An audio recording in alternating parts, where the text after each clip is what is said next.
Hello everybody, Mike Brills from Birthwood Woodworks. Thank you for joining me back on my channel.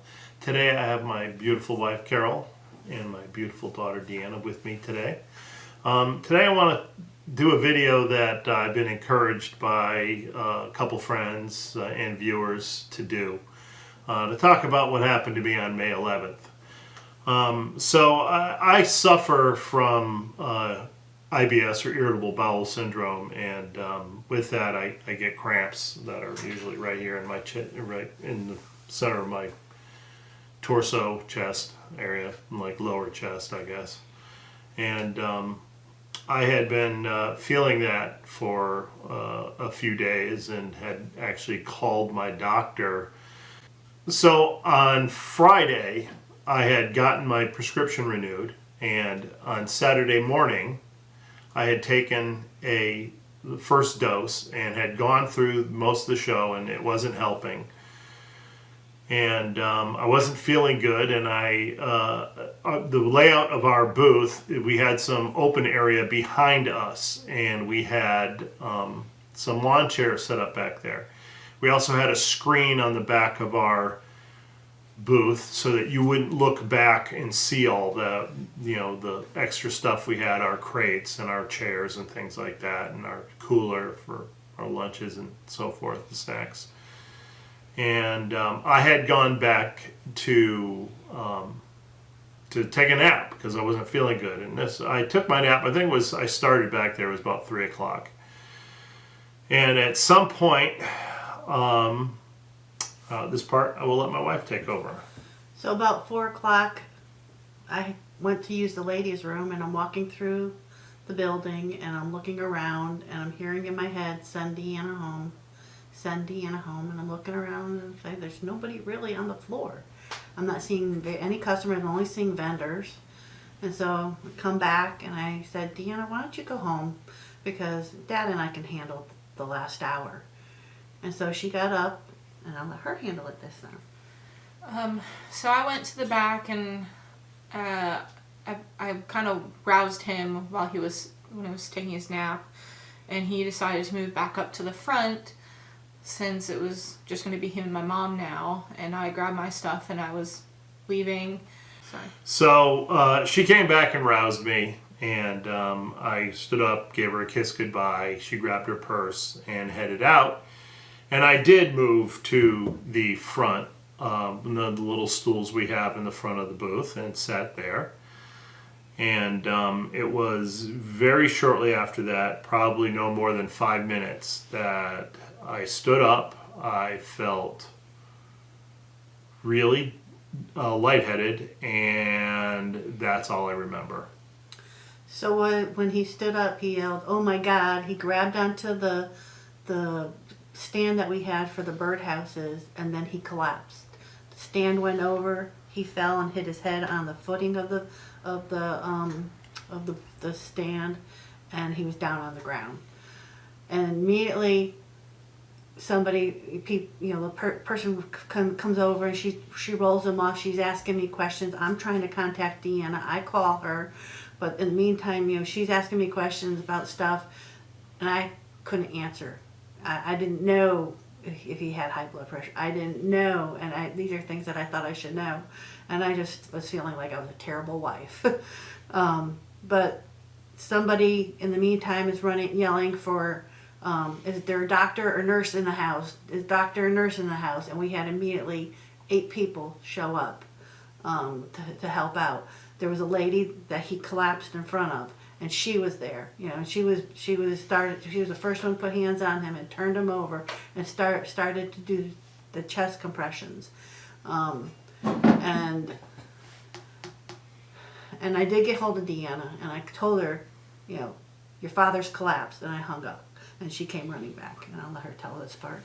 So I was going down the hill, and I was actually on the phone with my husband. And I had gotten to the base of the hill, my mom called, and when she said my dad collapsed. And actually I had still had my husband Marshall on hold on the phone. And I said, "I gotta go, my dad collapsed." And I ran back up the hill as fast as I could. And then I'm speed walking down the lanes to get to where their booth was. And then as I'm coming around the corner, all I see is a group of people around our booth. And I just take running down the aisle screaming, "Dad!" And my mom comes up to me and hugs me, and we're just both in tears crying because he's turning blue, and they're working on him to get him to come back. So they're doing chest compressions. The people are swapping in and out. When one tires, somebody else takes over. They're looking. In the meantime, somebody brought a mouthpiece to put in his mouth, and so they could breathe into him as they're doing the chest compressions. This continues. His face is purple. I'm yelling, "Mike, don't. Stay with me. I'm hoping that he can hear me and he'll he'll come back and start breathing." So I keep yelling at him, and the finally then AID, is it? AED shows up.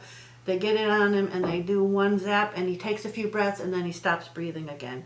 In the meantime, the paramedics arrive, and the paramedics come and they zap him again for a second time, and this time he comes to. And So my first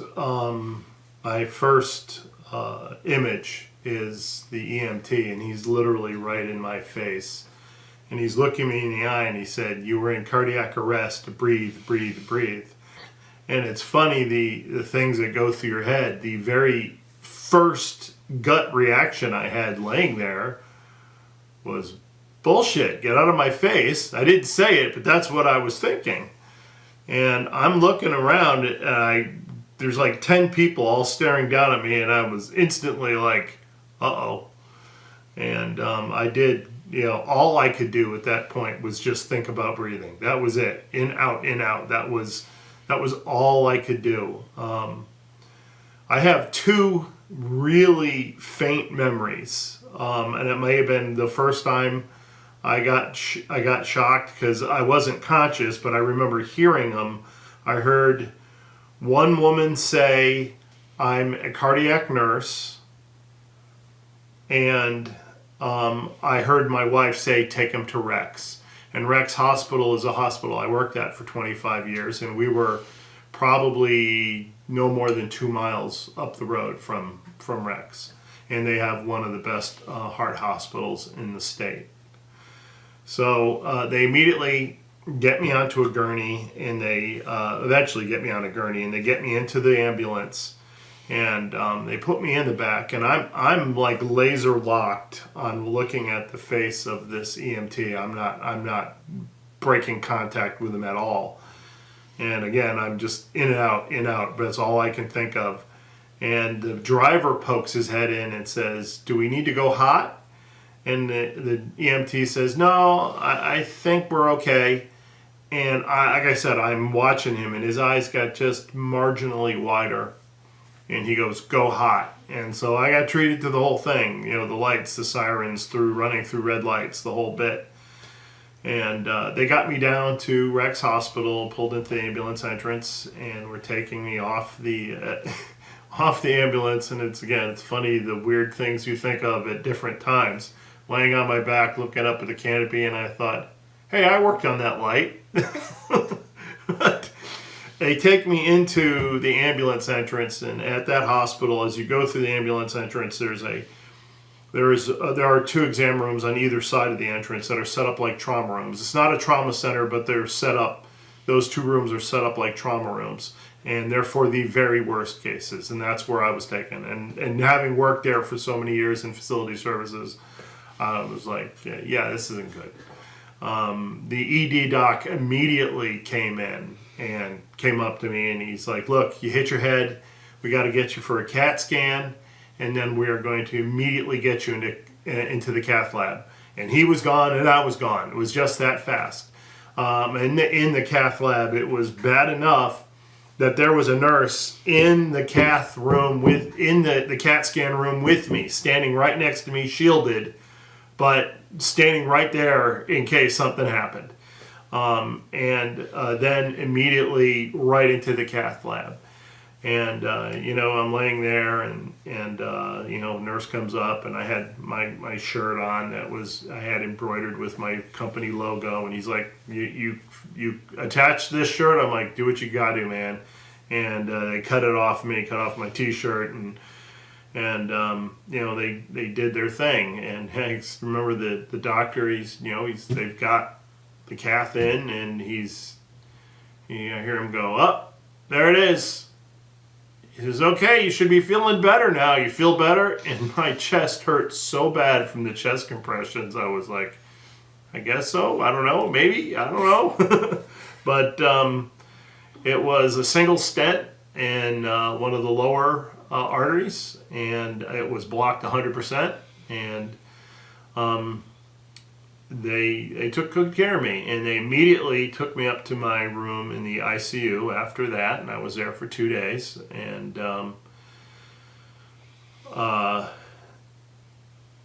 it was from the time I got there at the hospital to the time I was in the room in the ICU was no more than an hour, maybe even less. It was very, very, very fast. You said that they had to remove somebody from the cath. Yeah, and I learned after the fact that they actually had bumped somebody off the table in the cath lab to put me on because I was that serious. They said it was what they call STEMI, and I've later learned that it means that they can see on the EKG that you're having an active bad heart attack. So that is that was what they saw, and that was the reason for and obviously being in cardiac arrest had a lot to do with it too. In the cath lab, it wasn't too many minutes after that, both my wife and daughter were able to come up and see me for the first time, and all I can say is the looks on their faces is something I never want to see again, and that's why I've been very vigilant about what I eat now, and I'm not gonna do this again. And if I can avoid it, if I can do anything to prevent it, I absolutely will. And to date, so far I've lost 69 pounds, so I'm feeling good about it. I actually feel better than I have in years, and I am exercising. And there were a lot of God things that we truly believe were glimpses of God in our lives. One, the hearing in my head to say, send Deanna home. That if I wouldn't have thought about that. Another one was we had 2 shows that day, and on that we chose the one that was indoors in 3 days versus one that was outdoors in the middle of nowhere. In the middle of nowhere, and nowhere near a hospital. If Carol had not sent Deanna home, I would have stayed in that chair, and I'd have died right in that chair, and they wouldn't have known until she tried to leave, and I would have been sitting there. An hour later. An hour later, if it had waited an hour, we would have been on the road going home. I would have been driving, and who knows what would happen. It could have been my life as well as my wife's life, and as well as somebody else on the road. We don't know that. We can only just be thank the Lord that it's not what happened. And the people involved, the fact that there was so many professionals that were right there and jumped in. And I can tell you after having now gone and done the subsequent follow-up show, this same show, this past weekend, I've gotten to meet all these folks, so many of them. And there may be some that I didn't get to see, but I've met so many of them and was able to give them a hug and thank them seriously for everything they did. It's saving my life. And I'll tell you, it's easy in this day and age, especially in this time of year after what we've just gone through, politics aside, that you see all the acrimony, and you start to get a jaded impression of our society, and then you look at something like this and you go, no, there's good folks out there. There really are people who just jumped in and helped. One of them was a cardiac nurse, and she she called, and so she went and found somebody saying, I got to find out what happened to him. Do you know him? And the lady said, yeah, I know them. I'll give him a call, see if you can come up. Because she wanted to lay eyes on Mike. And so they called me, and I said, I asked Mike if he was up to a visitor, and I explained the situation, and he said, yes, you can come stop by. So she came by at the end of the day, and she said that, she couldn't sleep at night because, she was worrying what happened to him, what was the outcome. And she was praying all night long, and then but she told us that the year before she had stage 4 breast cancer, and God healed her so that she could be at that show in order to help heal Mike. And that was just Yeah, I don't believe in coincidence. No. Any rate, so that's my story. It's tough to wrap my head around it still, especially after I've learned what the survival rate is for CPR in the field, and it's not what you think by watching TV. It's way worse. It's 10% or less. And so I'm an anomaly, the fact that I'm still here. And all I can do is thank all those folks who helped. This is my booth the day before my heart attack. I'm standing actually right where I collapsed, and that is the birdhouse post that I pulled over. You can see the screen behind my table, and that's where I had been sitting just prior to me moving over and sitting in the stool. This is Bonnie. She was just a customer walking along, and I collapsed right in front of her. She didn't hesitate. She rolled me over and just started doing chest compressions. Bonnie's my angel. This is Officer Stacy DeSantis. She helped also with chest compressions as well as crowd control. This is Emily. She was in another building at the time. She heard on the radio that they were looking for an AED and they couldn't find it. She happened to be right next to one and rushed it over. This is Pam. Her and her friend Deanna took charge of our booth, took care of our cash box, as well as our iPad and Square, and kept them safe. This is Scott. He's the organizer of the show, and he helped organize things. This is Brandon. His wife Rachel was the cardiac nurse who jumped in and did chest compressions. She also is an angel of mine. This is Brian and Liz.